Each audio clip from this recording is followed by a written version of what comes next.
Some things aren't meant to be fixed. But Fabian Reed had never been good at following the rules, especially when a teal-skinned child with a broken robot fox upended his lonely existence at the edge of civilized space.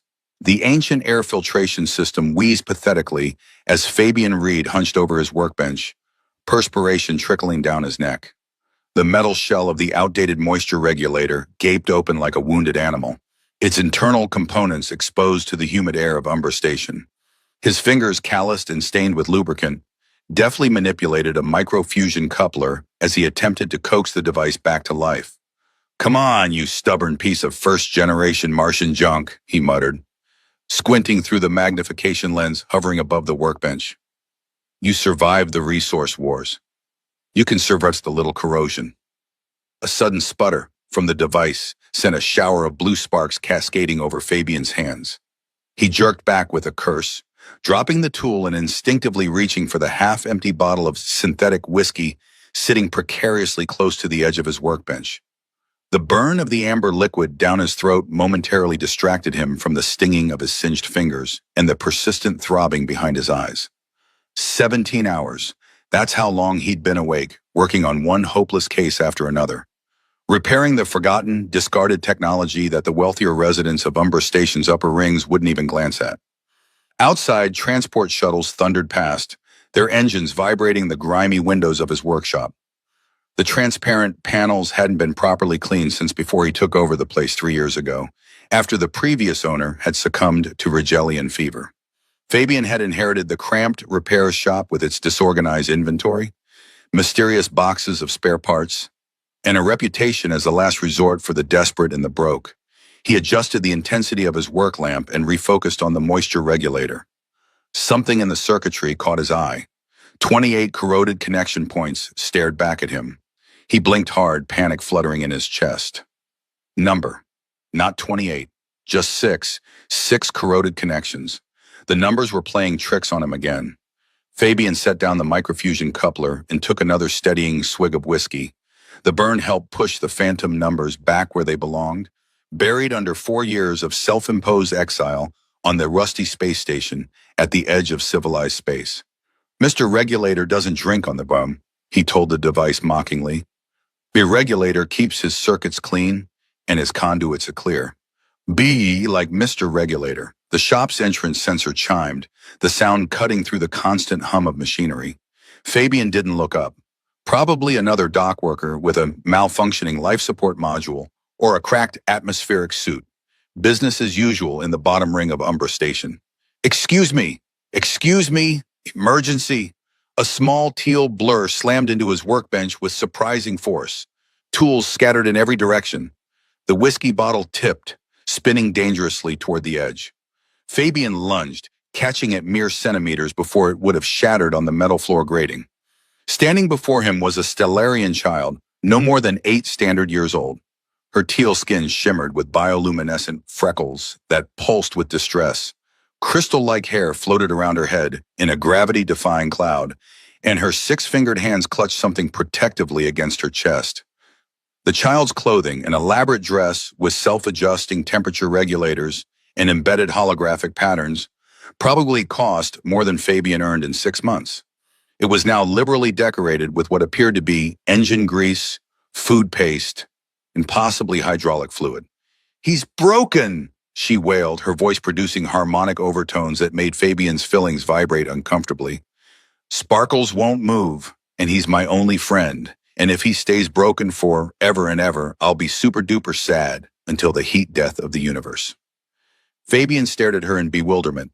In 3 years of running this shop, he'd never seen a Stellarian child in the lower rings. He'd barely seen adult Stellarians. They lived in the climate-controlled luxury habitats at the station's core, not down here where the air tasted like metal and recycled sweat. "Kid, where are your... Can you fix him, please? Please, please, please." She thrust her hands forward, revealing a mechanical fox with articulated limbs frozen in mid-pounce. "I have money!" Lots of money. She dug into a hidden pocket in her dress and produced a credit chip that glowed with the unmistakable platinum aura of unlimited funds. The technician at the Crystal Emporium said Sparkles was beyond repair, but your sign says we fix anything, and anything includes Sparkles too, right? Fabian took the mechanical fox, turning it over carefully in his hands. This was high-end Stellarian tech, probably custom designed for the child, the kind of toy that cost more than most station workers' yearly income. One of its photoreceptors had detached and was jamming the central mobility processor. "What's your name, kid?" "Christella. I'm 8 stellar cycles old. Well, 8 and 1/5, but that's basically 8. Can you fix him?" "Christella what?" "Christella Nexus." Fabian nearly dropped the fox. His stomach plummeted as if the station's gravity had suddenly doubled. Nexus. As in Nexus Collective, the mega corporation that owned half of Umbra Station's life support systems and had monopolized medical technology across 3 star systems. This kid's family could buy his entire ring section and convert it into a private zero-gravity swimming pool if they wanted. "Where's your security detail, Christella?" She scuffed her expensive gravity-defying shoes against his dirty floor grating. The holographic patterns on her dress shifted into muted blues, reflecting her embarrassment. "I maybe might have possibly told them I was doing meditation practice for 3 hours. They think I'm really good at meditating." "You snuck out from the core all the way down to Ring 7? Lone?" "Sparkles needed help," she protested, her freckles pulsing indignantly. "And Brittany, she's my education facilitator. She said there was a human down here who could fix anything, even hearts. But I don't need a heart fixed, just sparkles." Fabian grabbed a micro-manipulator from his bench. The repair took less than a minute. Pop the photoreceptor back into place, resolder one connection, reset the mobility processor. Sparkles chirped, a musical sound like crystal bells, and scampered up Fabian's arm. "Sparkles!" Christella snatched the fox, hugging it tightly enough that Fabian worried she might damage it again. "You're alive! You're okay! The scary broken time is over." "Kid, Christella, you need to get back to the core. Ring 7 is no place for—" "Thank you, thank you, thank you." She bounced on her toes, her entire body glowing with delight. "You're the best fixer in the whole station, maybe the whole sector. How much money? I can get more money if you need more money." "No charge." Fabian ran a hand through his unkempt hair. "But you can't come back here." "It's not safe." Her face fell, the glow of her skin dimming noticeably. But what if Sparkles breaks again?" "He won't." I reinforced the connection. "He's tougher now." "Like you?" She studied him with those unsettling, multifaceted Stellarian eyes, which seemed to see more than their fair share. "You look tough, like you've been broken and fixed yourself." Fabian's throat tightened unexpectedly. "Go home, kid." "My sister Erin used to fix things too," Christella said, her voice dropping to a near whisper. "Not foxes. People.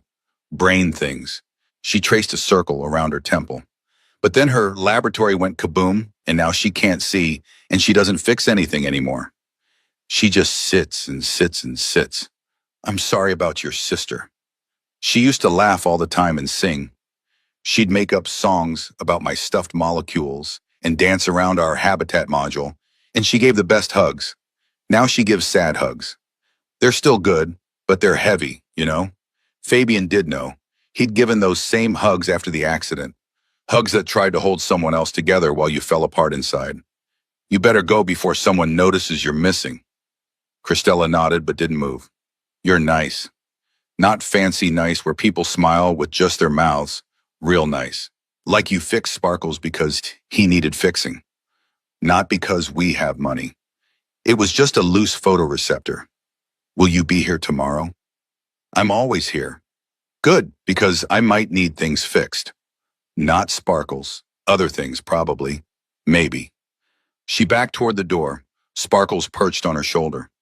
"Bye, Mr. Fixer. Thank you for saving Sparkles from eternal brokenness." She vanished into the crowded corridor before Fabian could say anything else. He stood there holding her forgotten credit chip, wondering what the hell had just happened. 3 days passed before Christella returned. Fabian had almost convinced himself she'd been some whiskey-induced hallucination when the entrance sensor chimed again. There she was, Sparkles on her shoulder and righteous fury on her small teal face. "That mean, horrible, terrible, no-good space slug." She stomped, actually stomped, into his shop, her footfalls momentarily overriding the artificial gravity around her feet. "Whoa, kid. What happened?" He made Erin cry. She planted herself in front of Fabian's workbench, hands on hips. My sister never cries. Not even when the doctor said her eyes couldn't be fixed. Not even when Uncle Maxwell says mean things about our family's company. But today she cried and cried and cried. Fabian set down the atmospheric regulator he'd been repairing. Who made her cry? Dominic Hyperion III. She said the name like it physically pained her.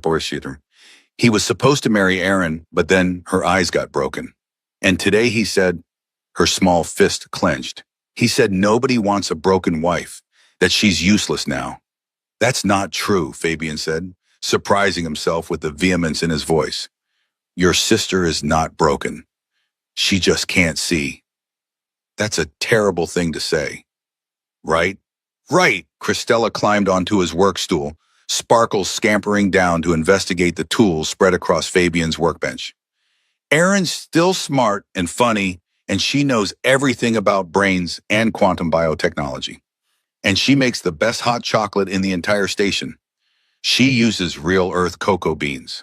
But Dominic Hyperion the Turd doesn't care, because she can't see his stupid face anymore. The third, Fabian corrected automatically. What? You said the turd. It's the third, Christella giggled despite her anger. I like mine better. Me too, Fabian admitted with a small smile. She swung her legs, the crystal-like strands of her floating hair catching the light from his work lamp. You know what Erin needs? Time to heal. No, well, yes, but also no. She needs someone who doesn't care that she can't see. Someone who won't look at her like she's broken. Someone who... Her multifaceted eyes suddenly widened.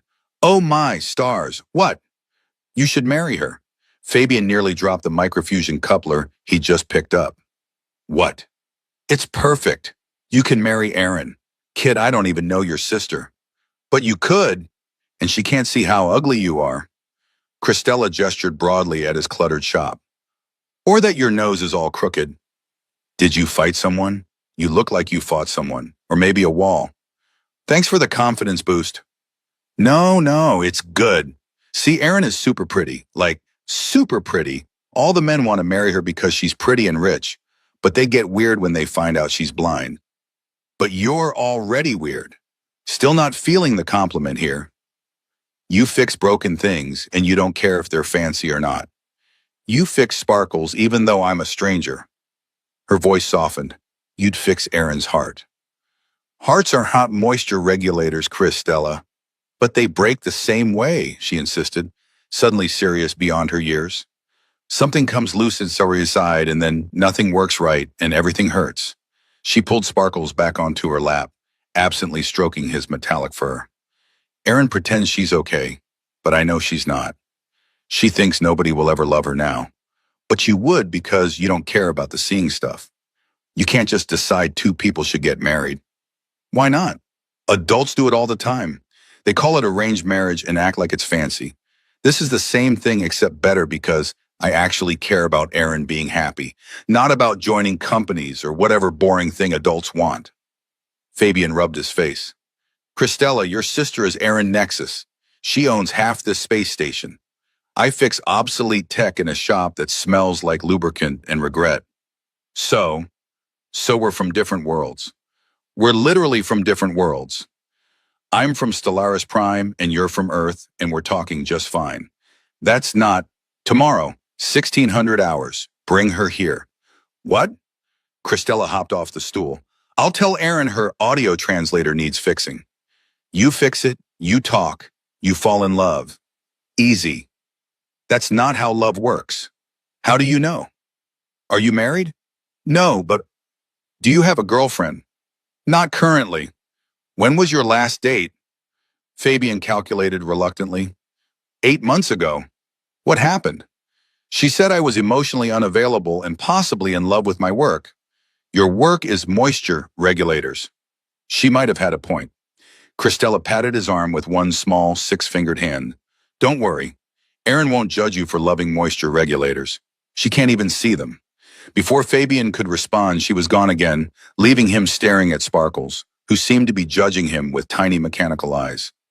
This is insane, he told the robotic fox. Sparkles chirped in what sounded like agreement. At exactly 1600 hours the next day, Fabian was elbow deep in a malfunctioning food synthesizer when the entrance sensor chimed. He looked up to find Christella dragging a woman into his shop, a woman who moved with the practiced grace of someone who'd memorized every step. Erin Nexus was nothing like he'd expected. No dramatic dark glasses, no self-pitying aura. She wore simple but elegant clothing.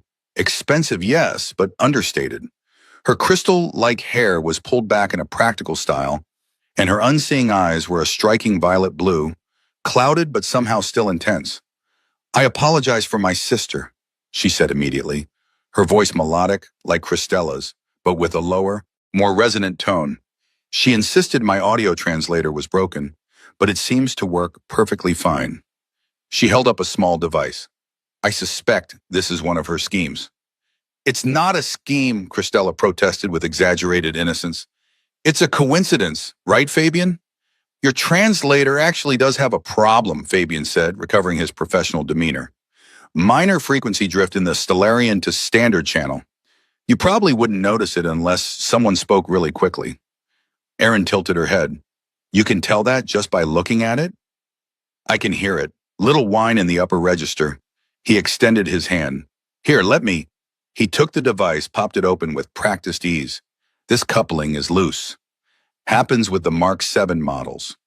"You can't tell me to see something," Erin said, but there was amusement in her voice rather than offense. "I'm blind." "Right, sorry, I'm joking." Partially. A smile played at the corners of her mouth. "People get so weird about vision metaphors around me. Like I'll crumble if someone says, 'See you later.'" Fabian fixed the coupling and handed the device back. "There. Should be better now." Erin activated it, listening intently. "You're right. The wine is gone." She paused, inhaling deeply. "This place smells like engine lubricant and poor life choices." "That's probably me. The engine lubricant, I mean." Fabian ran a hand through his hair. "The poor life choices are more of a general atmosphere thing." She actually smiled then, not the polite, practiced smile he'd expected, but something genuine that transformed her face. "Christella says you fixed her fox."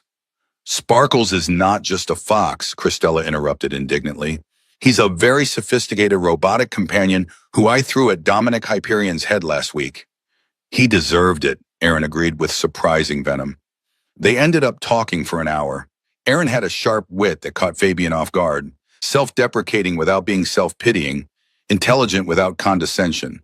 She asked about his work, seemed genuinely interested in the challenges of repairing obsolete technology. "Why not just replace things?" she asked. "Because sometimes broken things are worth fixing," Fabian replied. "They have history, character. Plus, not everyone can afford new. A philosopher mechanic. Just a guy who talks to moisture regulators." Christella mentioned that. "Should I be concerned?" "Only if they start talking back." When she left, Christella stayed behind. "So," she demanded. So what, kid? Do you like her?" She laughed 4 times. Erin never laughs anymore.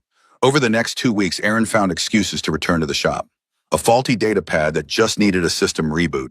A malfunctioning coffee maker that worked perfectly fine, but somehow required lengthy discussions about optimal brewing temperatures. Each visit lasted longer than the last, their conversations flowing from technology to philosophy, to the challenges of raising an 8-year-old Stellarian who thought she was a master spy. "She keeps leaving sparkles in my bag," Erin said during her 5th visit. "Says he's gathering intelligence." "Intelligence on what?" "Whether I'm happy." She smiled ruefully. "Apparently, robotic foxes can sense emotions." "Can they?" "According to Christella, Sparkles thinks I should smile more and eat fewer nutrient pellets." Smart fox. It was during that visit that Erin first talked about the explosion. Not the details, just the aftermath, the darkness, the pity, the way people treated her like she was made of fragile crystal. "But you don't," she said suddenly. "Don't what?" "Treat me like I'm fragile. You argue with me, you forget to modify your language. You let me pour my own coffee even though I spilled it once." "Twice," Fabian corrected with a smile. "Whose shop is this?" She laughed. "Fair point. Can I tell you something?" "Sure." "These past 2 weeks," she hesitated. "This is the most normal I've felt since the accident. Just sitting here, talking about nothing important with someone who doesn't care that I'm Aaron Nexus, tragic heiress. She turned toward him, her unseeing eyes somehow finding his. Thank you for that. Before Fabian could respond, Christella burst through the door. Rin, there's a reception tomorrow, a big fancy one for the company. You have to go. I don't have to do anything. But you do, and Fabian should come too. What? Fabian and Aaron said simultaneously. It's perfect. Fabian needs to see you in a pretty dress. I'm blind, Christella, Aaron said with exaggerated patience. Fabian could see me in an environmental suit and I wouldn't know. And you need to dance with someone who won't step on your feet. I don't dance anymore because you don't have anyone good to dance with. Fabian, do you dance like a malfunctioning service droid? Perfect. Aaron loves robots. And somehow, through 8-year-old logic and relentless persistence, Christella convinced them both, which led to this moment. Fabian standing in a too-tight formal suit with a teal-colored tie, about to enter a world he didn't belong in for a woman he was definitely not falling for. Definitely not. The formal wear rental shop smelled like antiseptic and synthetic fabrics. Fabian stood in front of the holographic mirror, struggling with a tie that seemed determined to strangle him. No, no, no. Christella bounced on the fitting platform beside him. The teal one. You have to wear the teal one. Kid, I'm already going to stand out like a rust stain on chrome. The teal tie isn't helping. But it matches us. Erin's wearing teal. She always wears teal now because I told her it makes her look mysterious. And I'm teal, obviously. She gestured at her shimmering skin. So you need teal too, or you'll ruin the aesthetic. The aesthetic. That's a fancy word for how things look together. Brittany taught me. See, I'm educational. The elderly tailor, a Martian with articulated fingers, clicked disapprovingly. The child has taste. Teal it is. Fabian caught his reflection again. 4 years of fixing moisture regulators hadn't prepared him for this. The suit hung wrong on his frame, too tight in the shoulders from years of manual labor, too loose at the waist from too many skipped meals. He looked like what he was, a mechanic playing dress-up. You look nervous, Christella observed. Are you going to throw up? Please don't throw up on the suit gun. We had to pay extra because you're so tall. I'm not going to throw up. Good, because Aaron really wants you there. She said so. Well, she said, I suppose Fabian could benefit from experiencing actual food at his show instead of whatever he survives on. But that's basically Aaron speak for please come. 3 hours later, Fabian stood at the entrance to the Nexus reception hall, his rented shoes already pinching his feet. Through the doorway, he could see Stellarians in clothing that cost more than his shop made in a year. They moved like water, all grace and fluid gestures, making him feel like a badly assembled service droid. Stop fidgeting, Aaron's voice came from beside him. She'd appeared silently, her hand finding his arm with practiced ease. You're broadcasting anxiety loud enough to trigger the emotional sensors. How do you do that? Do what? Know where I am. What I'm feeling. She tilted her head, considering. You have a very specific presence, like a fusion reactor in a room full of solar cells. All contained energy and barely controlled reactions. That's either an insult or the nicest thing anyone's ever said about me. Both, probably. Her fingers tightened on his arm. Fair warning, everyone's going to stare at you. You look, Fabian caught himself. How did you compliment someone who couldn't see themselves? You look like you're about to buy the entire station and turn it into a garden. I meant they'll stare at you. The human mechanic I've been spending time with. The gossip networks have been buzzing for weeks. They entered together, and sure enough, conversations stuttered to a stop. Fabian heard the whispers. Is that him? From Ring 7? What is she thinking? They're wondering if you're a charity case, Aaron murmured, or if I'm having some kind of breakdown. Are you? Probably. But you're the most interesting breakdown I've had. Christella materialized between them, sparkles peeking from her tiny formal handbag. The food here is terrible, she announced. It's all foam and decent things that taste like other things, but aren't actually those things. Who wants to eat foam? It's molecular gastronomy, sweetie, Aaron said. It's dumb. Fabian, did you bring any of those protein bars you hide in your jacket? How do you know about those? I know everything. I'm very observant. Also, you left one on your workbench, and I was hungry. A smooth voice interrupted them. Aaron, how wonderful to see you. Fabian felt Aaron tense.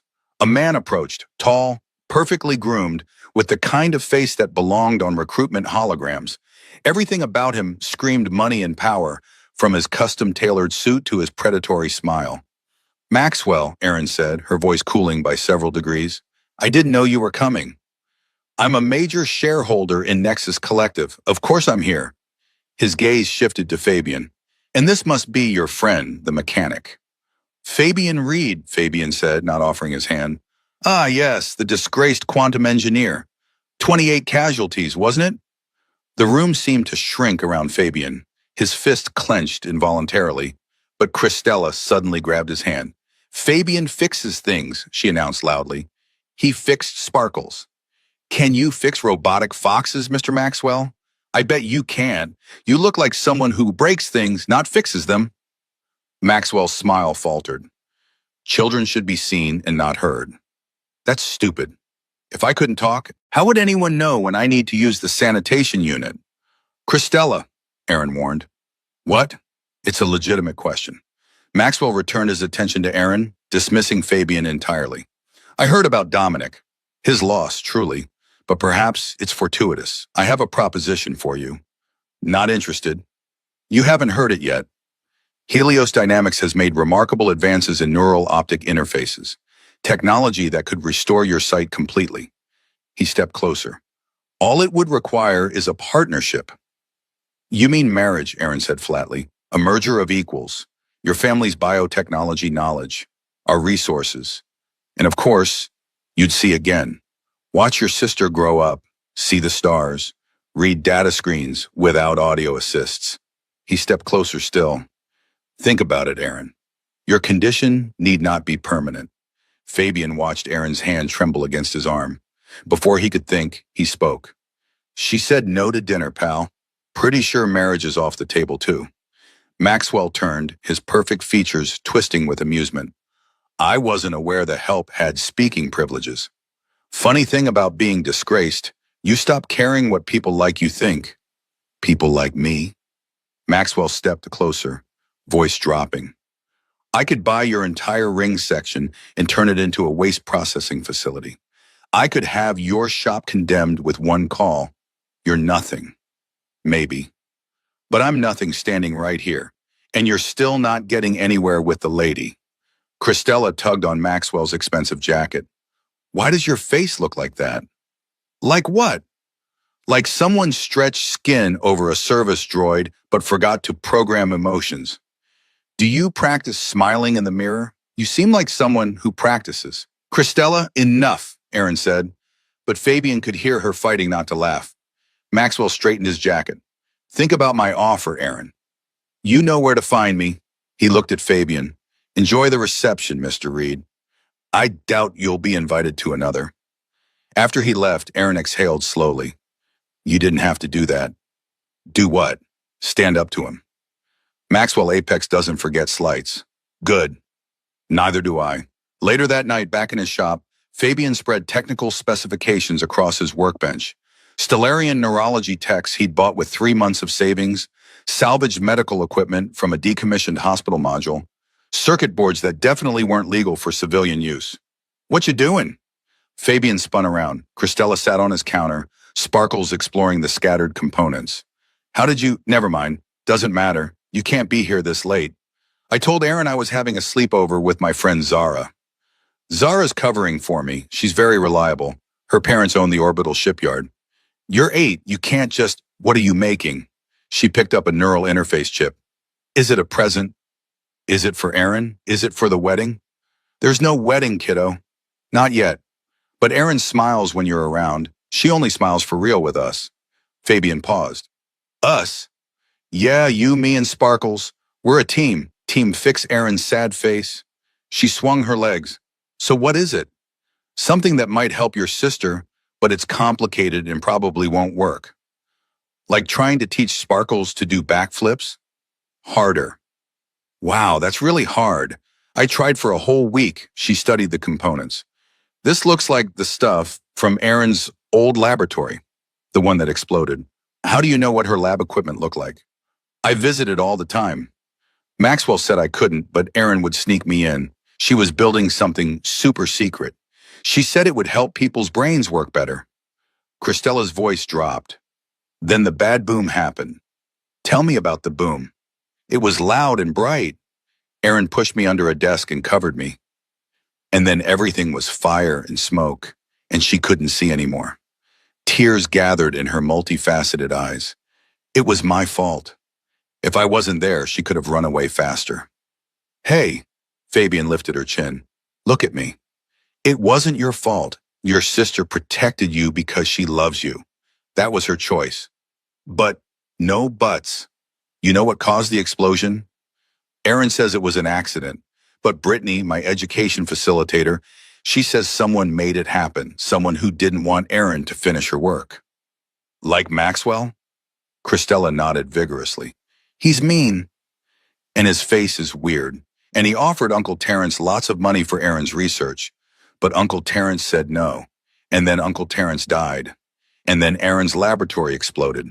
And now Maxwell wants to marry her, which is gross. Fabian filed that information away.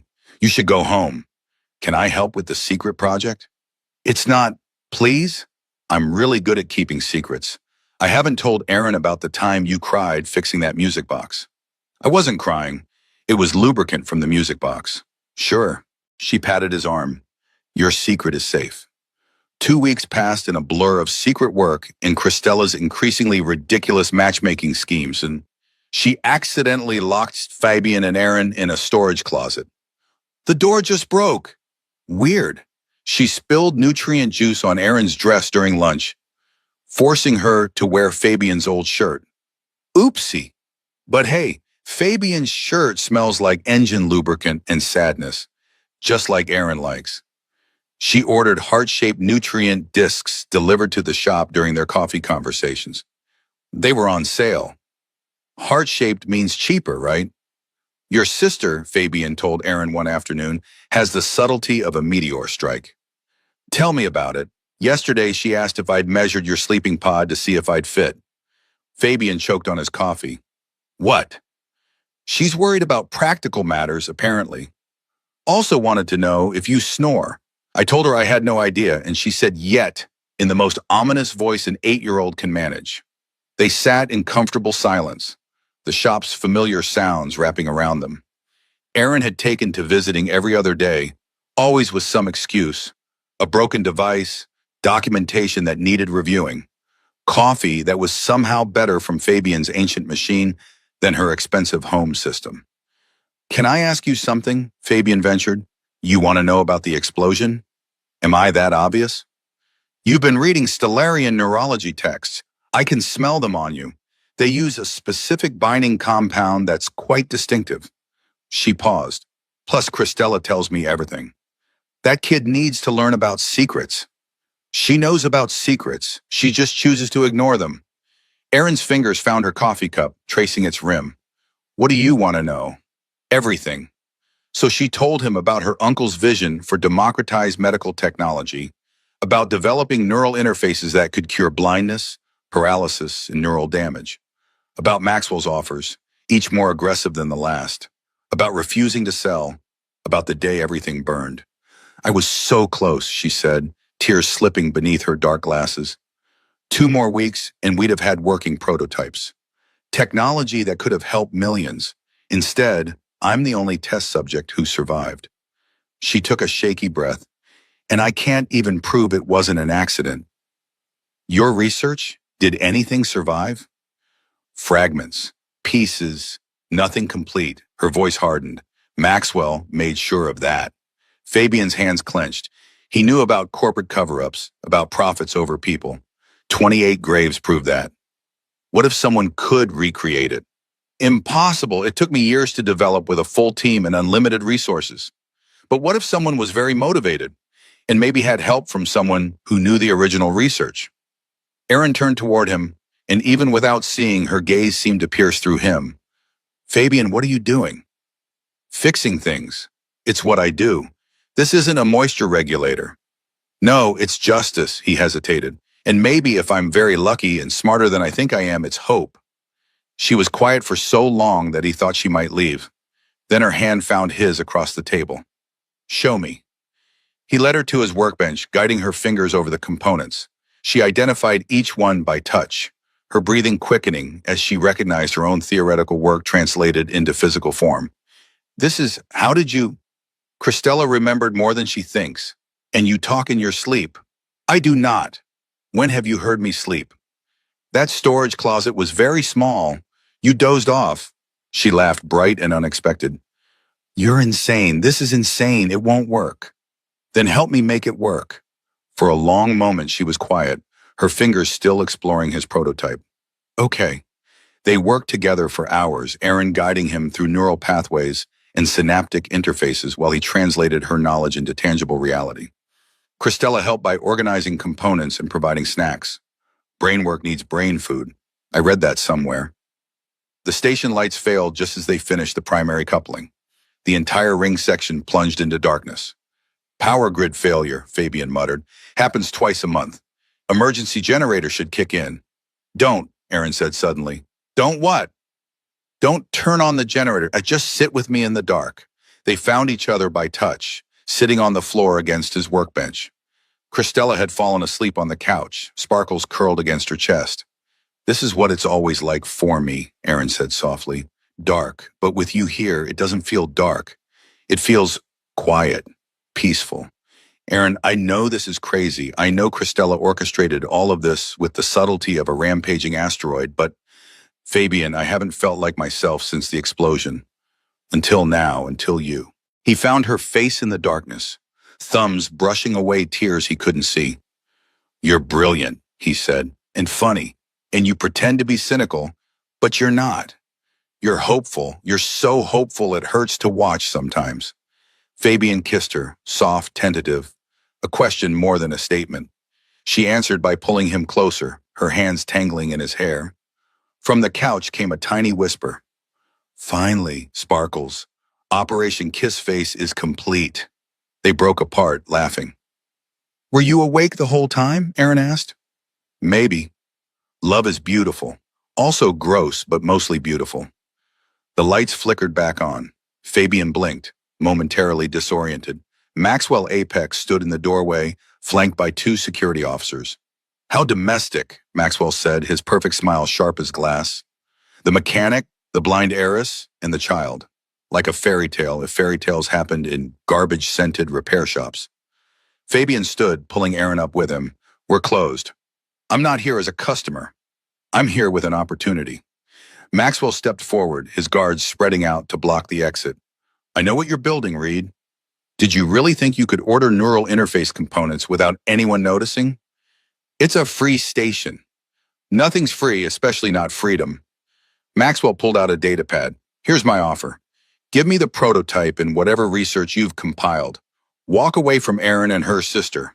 In return, I restore your engineering license, clear your record regarding the quantum dynamics incident, and pay you enough to start over anywhere you want.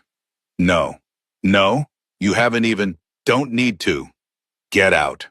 Maxwell's smile vanished. You're making a mistake. I own judges, station security, safety inspectors. I can make your life extremely difficult. You mean more difficult than living with 28 deaths on my conscience? Good luck with that. Those deaths weren't your fault. The investigation proved quantum dynamics wasn't liable. Different thing entirely. Fabian stepped closer. I know about cover-ups, Apex. I know about corporations choosing profits over lives.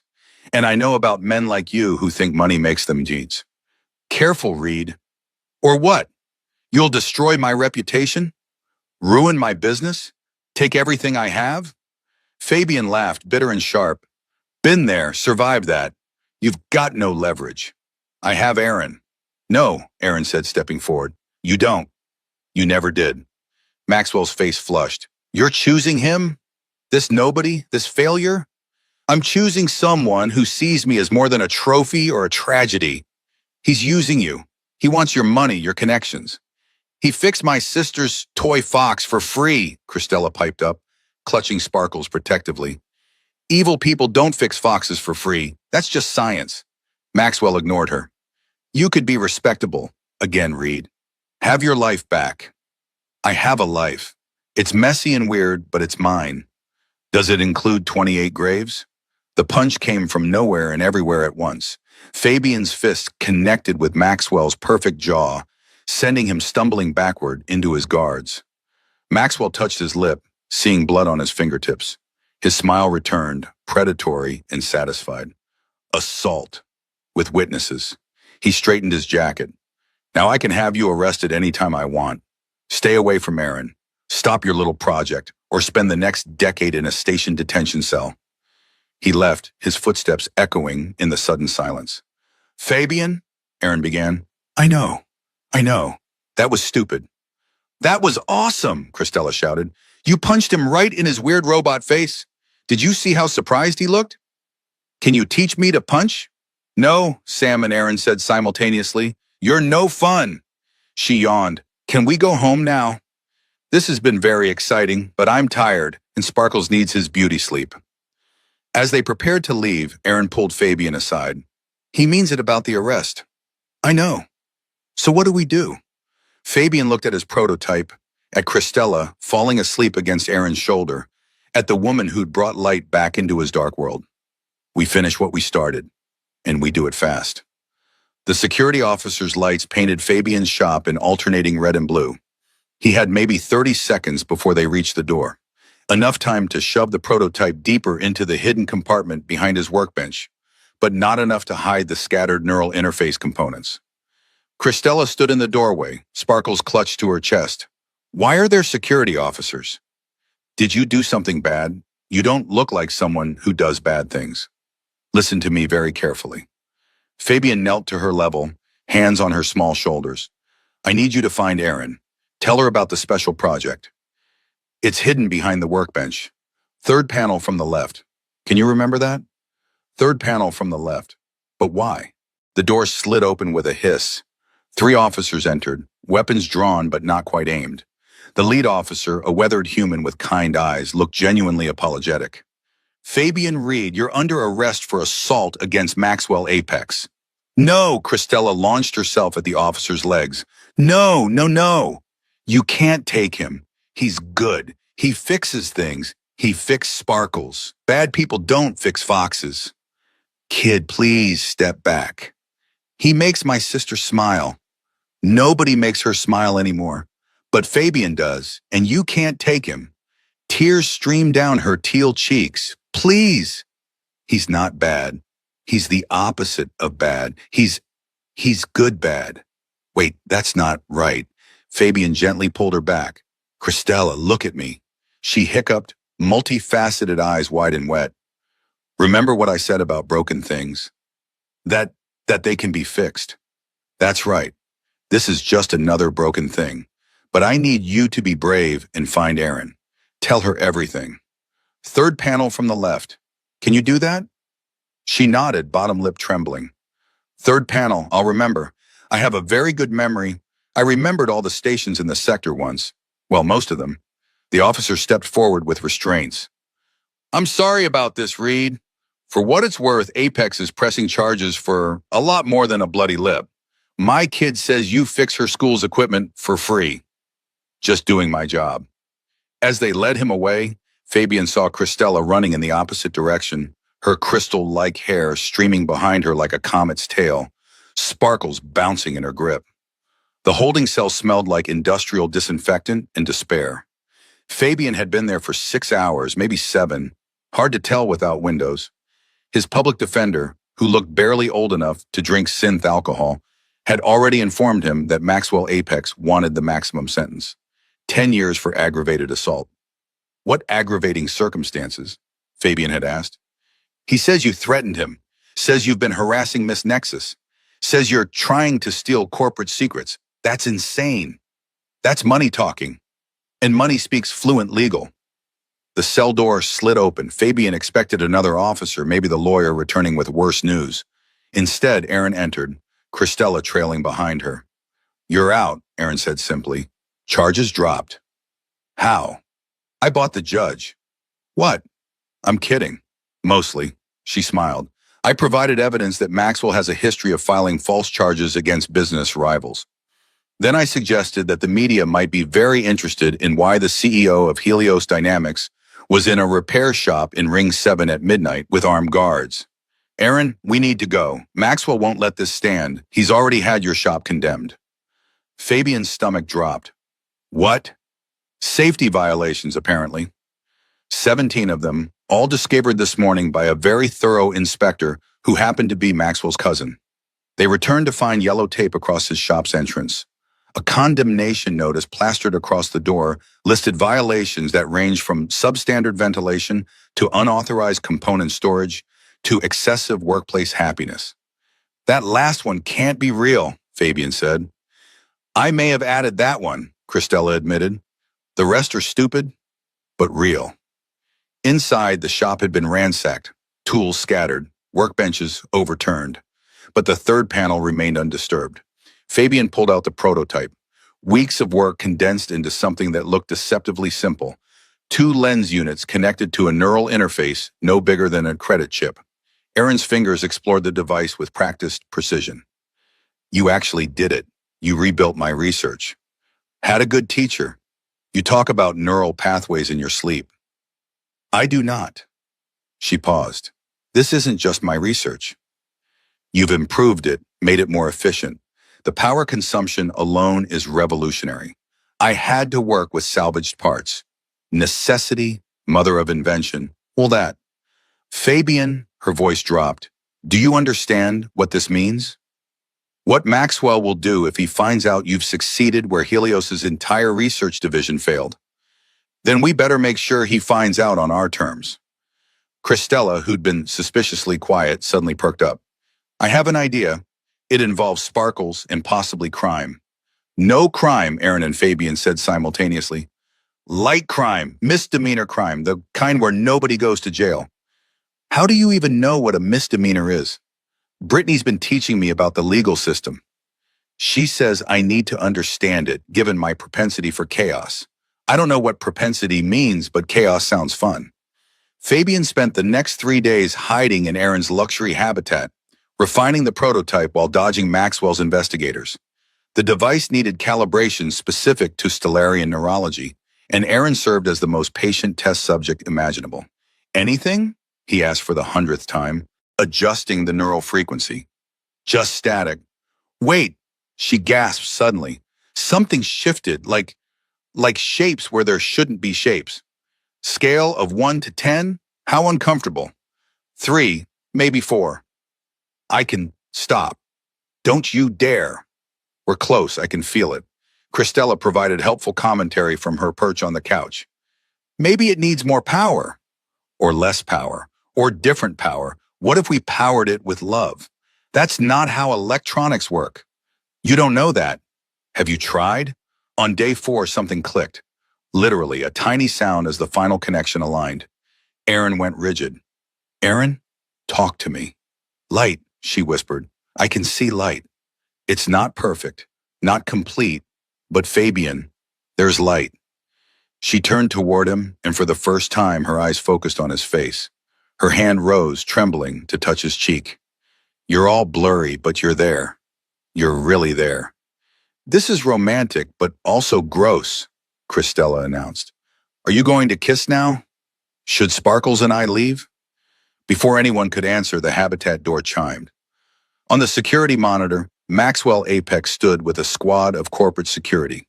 Miss Nexus, his voice echoed through the intercom, I have a warrant to search these premises for stolen Helios Dynamics property. Open the door, or we'll open it ourselves. He can't have a warrant, Aaron said. Not a real one. Doesn't matter if it's real if his security breaks down the door, Fabian replied. We need evidence. Real evidence about the laboratory explosion. I told you, everything was destroyed. Not everything. Fabian pulled out a data chip from the prototype. I've been recording everything, every calibration, every adjustment, but more importantly, I found fragments of deleted files in the salvaged equipment. Files with Helios Dynamics encryption signatures dated the day before your laboratory exploded. Aaron's enhanced vision focused on the chip. That's impossible. That equipment was destroyed. The main drives were, but the backup cache in the neural calibrator survived.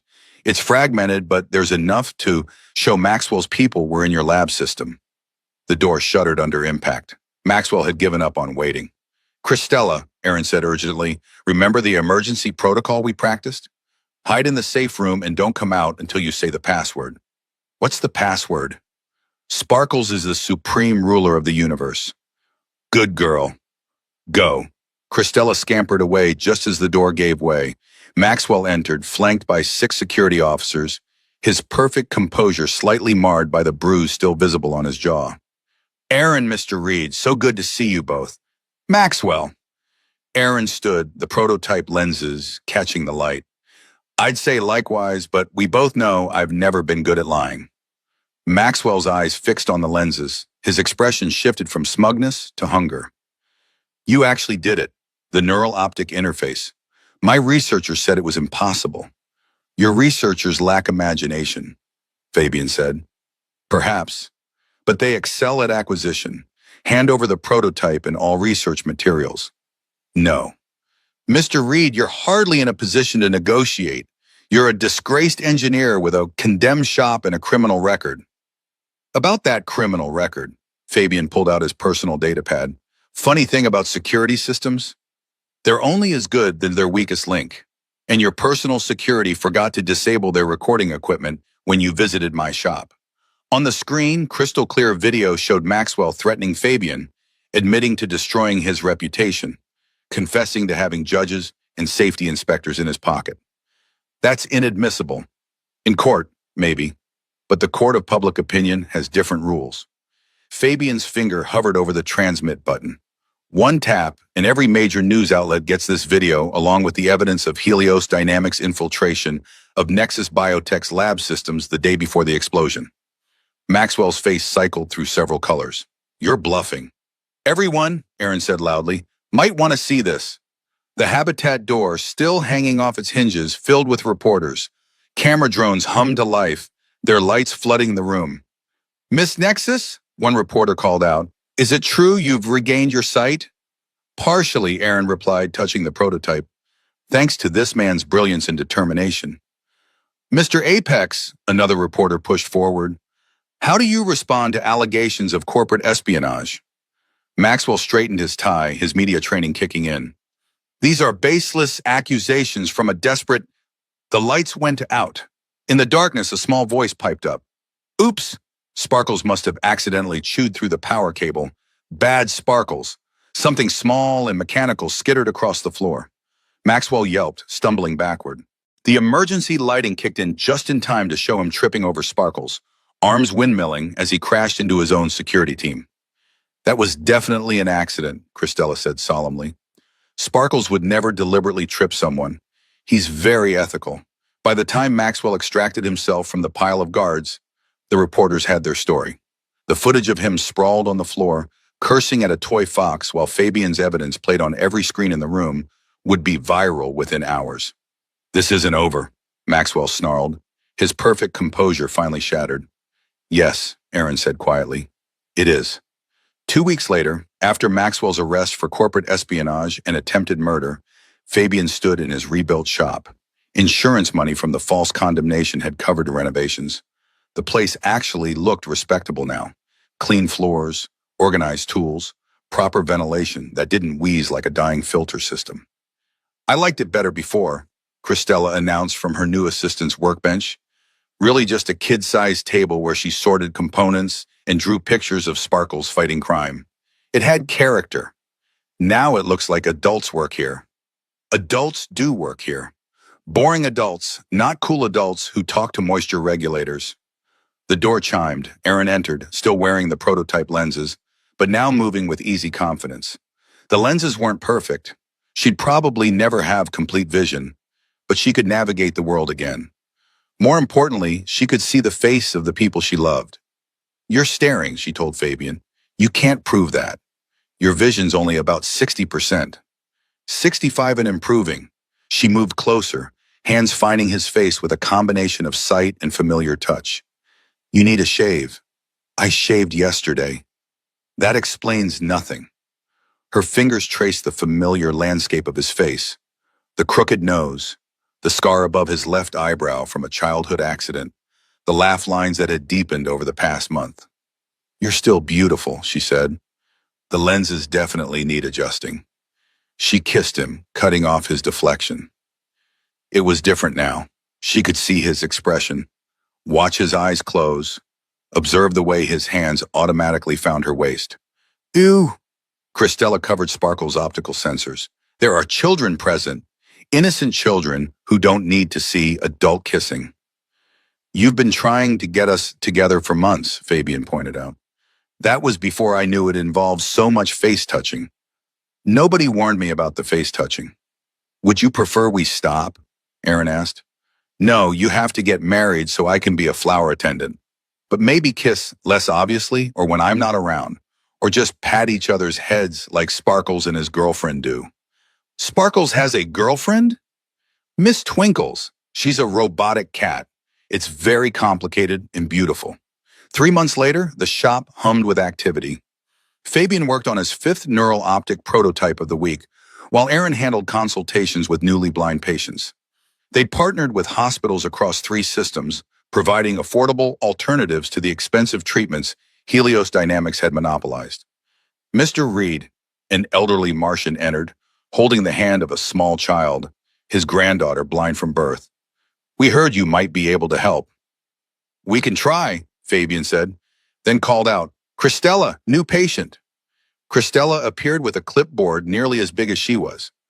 "Welcome to Reed and Associates. I'm the associate. Well, one of them, the smallest one, but very important." As Aaron began the consultation, Fabian watched her work, patient, thorough, kinecon. She looked up, catching him staring, and smiled. The wedding was next week. Christella had insisted on teal everything.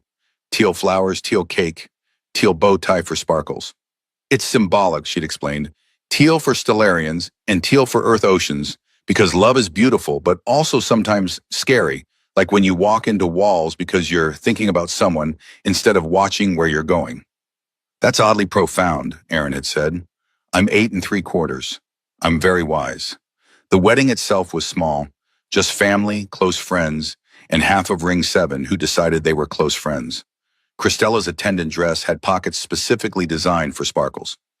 "Dearly beloved," the officiant began, then paused as Christella raised her hand. "Yes? Is this the part where I throw flower petals at people?" "Not yet." "When?" "I'll signal you." "What's the signal?" "I'll say, 'You may now kiss.'" That seems unrelated to flower throwing, but okay. The ceremony continued with only 3 more Christella interruptions. "Is it flower time now?" "How about now?"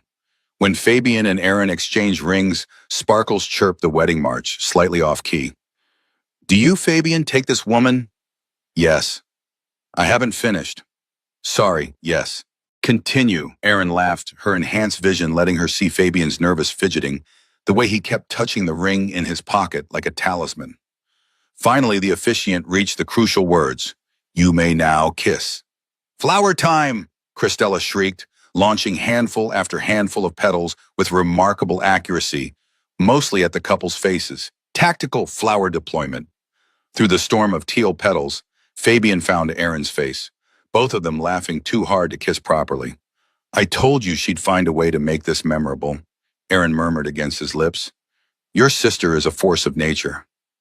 "Our sister now, you signed the papers." From somewhere in the crowd, Christella's voice rang out. "Sparkles and I planned this whole thing. We're basically professional matchmakers. We're taking clients. Reasonable rates." 6 months after the wedding, the shop had transformed. The faded sign reading Reed's Repairs had been replaced with Reed and Associates, Neural Optic Specialists.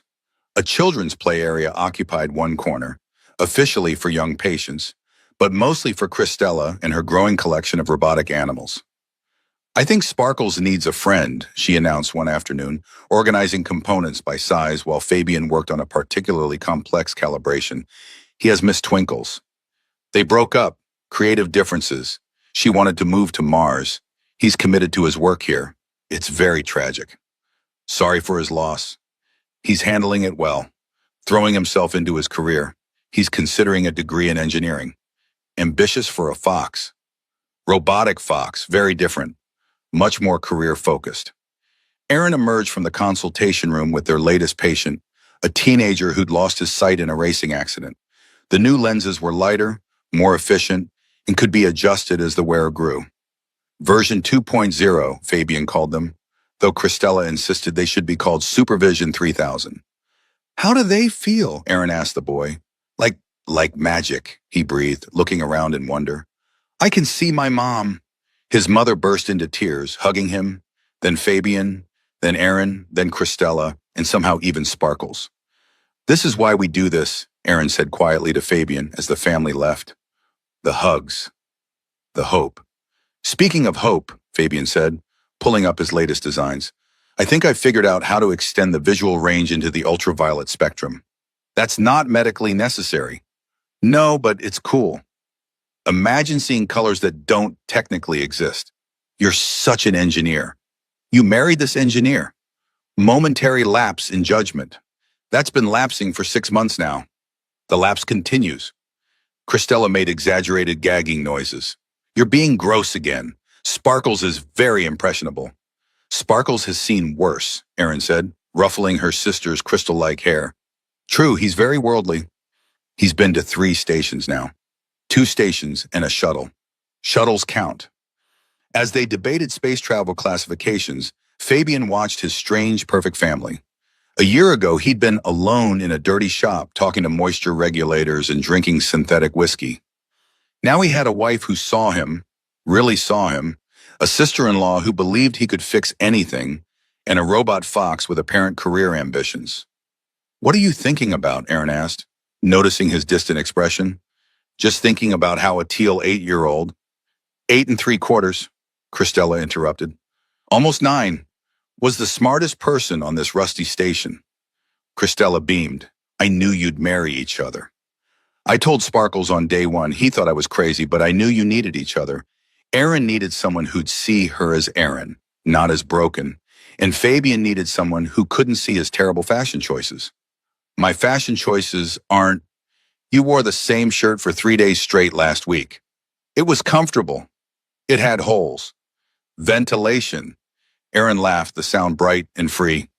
She's got a point. You're supposed to be on my side. I am. That's why I bought you new shirts. When? Tuesday. They're in your workbench. 3rd drawer. How did you... Oh, I know everything, Aaron said, then winked. Actually winked, a gesture she'd been practicing with her restored vision. Also, Christella told me. Traitor, Fabian told the girl. Strategic information sharing, Christella corrected. Sparkles says communication is key to a healthy relationship. Sparkles is very wise. He really is. We should probably pay him. The shop door chimed, another patient, another chance to fix something broken. Fabian stood, ready to work, but Aaron caught his hand. Thank you, she said quietly.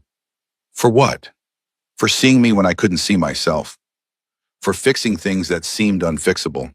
For taking a chance on Christella's ridiculous matchmaking scheme. Best mistake I ever made. Excuse me, it was not a mistake, Christella protested. It was a carefully calculated plan with charts. Sparkles made spreadsheets.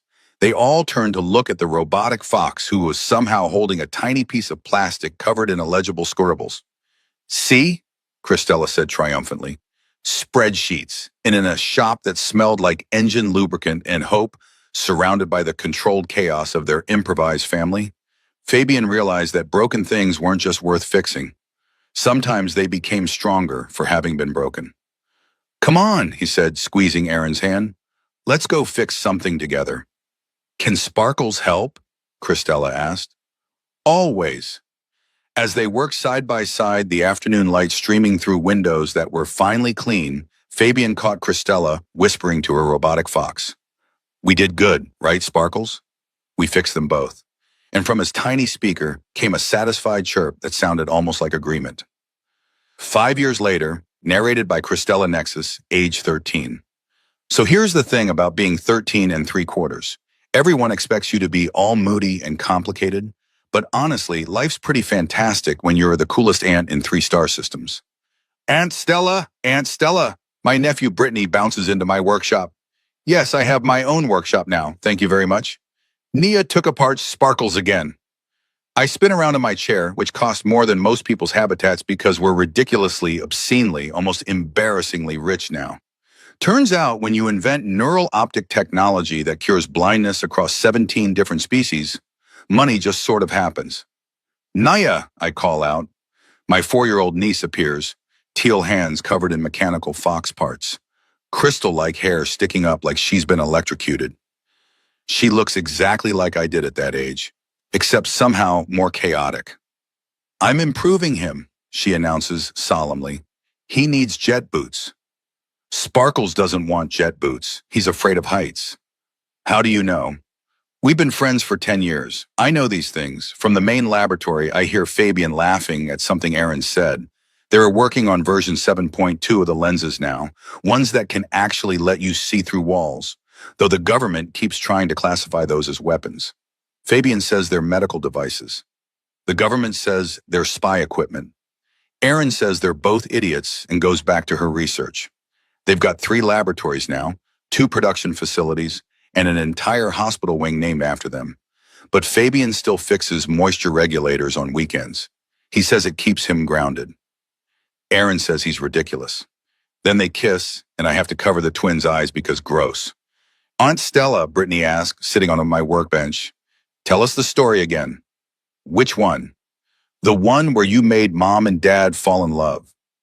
I'm about to launch into my carefully rehearsed version, the one where I'm basically a tiny teal Cupid with a robotic fox sidekick, when Brittany walks in.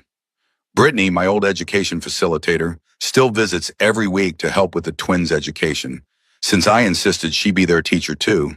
She's older now, obviously, graying at the temples, but her eyes are still sharp as laser cutters. Christella, she says in that voice that means I'm either in trouble or about to be. Might I have a word? I didn't do anything. Recently, today, in the last hour, she smiles. That weird smile she's always had, like she knows something nobody else does. It's time we discuss something important. If this is about puberty, Aaron already... No, it's about your uncle. The workshop goes quiet. Even the twins stop fidgeting. My uncle is dead, I say carefully. Yes, but his work isn't. She pulls out a data pad, one of those ancient models from before I was born. Your uncle didn't just run Nexus Collective, Christella. He was working on something bigger, something that required your sister's neural interface technology to complete. What kind of something? The kind that certain people would kill to obtain. Have killed to obtain. Her fingers dance across the pad. Why do you think I really came to tutor you? A random Stellarian child? My brain, which Aaron says works faster than most computers, starts connecting dots I didn't know existed. I wasn't random. No, you were protecting us. Yes. From who?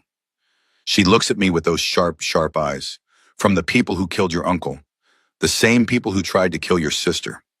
The same people who thought they'd succeeded until a certain mechanic rebuilt what they destroyed. Maxwell Apex is in prison. Maxwell Apex was a pawn, a greedy, obvious pawn meant to distract from the real players. She stands, straightening her simple gray dress. Your uncle hid something, Christella. Something in the code of the neural interfaces. Something that only activates when enough people use them. How many is enough? We reached that number yesterday. 50 million users across the galaxy. I stare at her. What activates? That's what we need to find out. Together. She pauses at the door. Your uncle always said you'd be the smart one. Smarter than Aaron even. He said you'd know what to do when the time came. But I was 3 when he died. Your uncle was a man of considerable faith in genetics and planning. So much planning. That smile again. Check Sparkle's original programming, the first version, before Fabian fixed him. She leaves. I sit there holding Naya, who's still clutching Sparkle's parts, while Brittany asks questions I can't answer. Sparkle's original programming, the robotic fox I've had for 10 years, that just happened to break right when I needed to meet Fabian, that my uncle gave me just weeks before he died.